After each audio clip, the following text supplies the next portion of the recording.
Bonjour,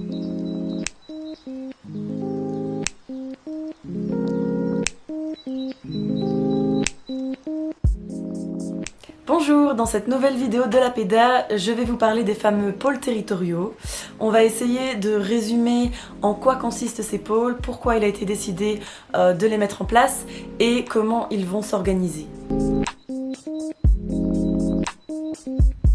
Pour commencer, ce projet, il découle du Pacte pour un enseignement d'excellence qui prévoit de réformer l'orientation vers l'enseignement spécialisé. L'objectif est donc qu'un élève ne puisse être redirigé vers l'enseignement spécialisé que si tout a été mis en place dans l'enseignement ordinaire pour répondre efficacement à ses besoins spécifiques. Et ce, selon le principe d'une démarche évolutive, donc en plusieurs étapes, avant d'arriver à l'étape d'orientation vers l'enseignement spécialisé.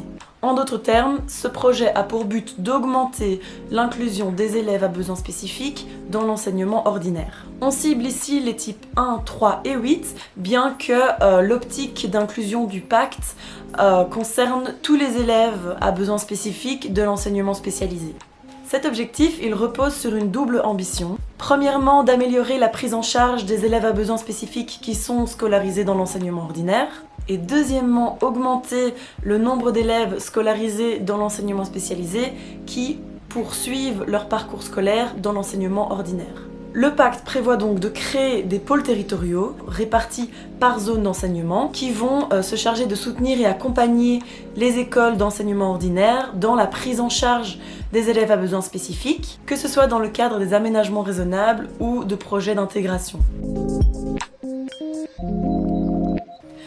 Concrètement, les pôles territoriaux, ce sont des structures spécifiques qui seront chacune rattachées à une école d'enseignement spécialisé, dit école-siège. Pour les écoles d'enseignement ordinaire, elles devront chacune conclure une convention avec un pôle territorial de leur zone d'enseignement, le but étant de mettre du personnel qui a cette expérience de terrain à disposition des écoles d'enseignement ordinaire. Un pôle est constitué d'un coordonnateur qui va diriger une équipe pluridisciplinaire, donc enseignants et thérapeutes, c'est-à-dire des professionnels qui connaissent les troubles et les aménagements.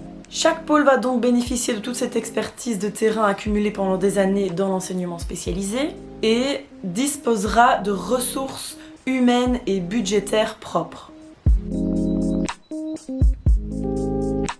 Chaque pôle territorial soutient les écoles d'enseignement ordinaire qui lui sont conventionnées. Ces écoles d'enseignement ordinaire, on les appelle écoles coopérantes. Le pôle territorial et les PMS des écoles coopérantes vont agir de manière complémentaire. Et les pôles territoriaux ont deux types de missions. Premièrement, on a les missions relatives à l'accompagnement des écoles d'enseignement ordinaire, des écoles coopérantes. Et deuxièmement, on a l'accompagnement des élèves inscrits dans les écoles coopérantes. En ce qui concerne l'accompagnement des écoles, les missions vont être d'informer les élèves, les parents, les équipes éducatives sur les aménagements raisonnables et l'intégration permanente totale. Ils vont aussi assurer un lien entre les différents partenaires qui jouent un rôle de soutien aux élèves à besoins spécifiques, notamment afin de faciliter le partage d'expériences. Ils vont accompagner et soutenir les membres de l'équipe éducative des écoles coopérantes dans la mise en place d'aménagements raisonnables, en les conseillant ou en mettant à leur disposition des outils. Et enfin, ils vont accompagner les écoles dans l'élaboration des protocoles d'aménagement raisonnable lorsqu'il est nécessaire que le pôle s'occupe de la prise en charge individuelle d'un élève. Et en ce qui concerne l'accompagnement des élèves, eh bien, ils vont, dans le cas où c'est nécessaire, accompagner individuellement un élève à besoins spécifiques en fonction de ses besoins et de son protocole d'aménagement raisonnable. Ils vont collaborer à l'élaboration de protocoles d'aménagement raisonnable et, si c'est nécessaire, ils vont également aider à la réorientation vers l'enseignement spécialisé dans le cas où les aménagements raisonnables ne sont pas suffisants pour l'élève à besoins spécifiques. Et enfin, ils vont accompagner les élèves dans le cadre du dispositif d'intégration permanente totale pour les élèves issus de l'enseignement spécialisé. Donc en principe, Lorsqu'un parent, un enseignant ou un thérapeute fait une demande de mise en place d'aménagement raisonnable pour un élève, l'école coopérante peut faire appel à l'expertise du pôle territorial. Les parents, ils ne seront pas mis en contact directement avec le pôle territorial. Ils devront se référer à l'enseignant, l'équipe éducative ou l'éventuelle cellule 10 de l'école qui feront office d'interface directe vis-à-vis des projets d'intégration ou des protocoles d'aménagement raisonnable.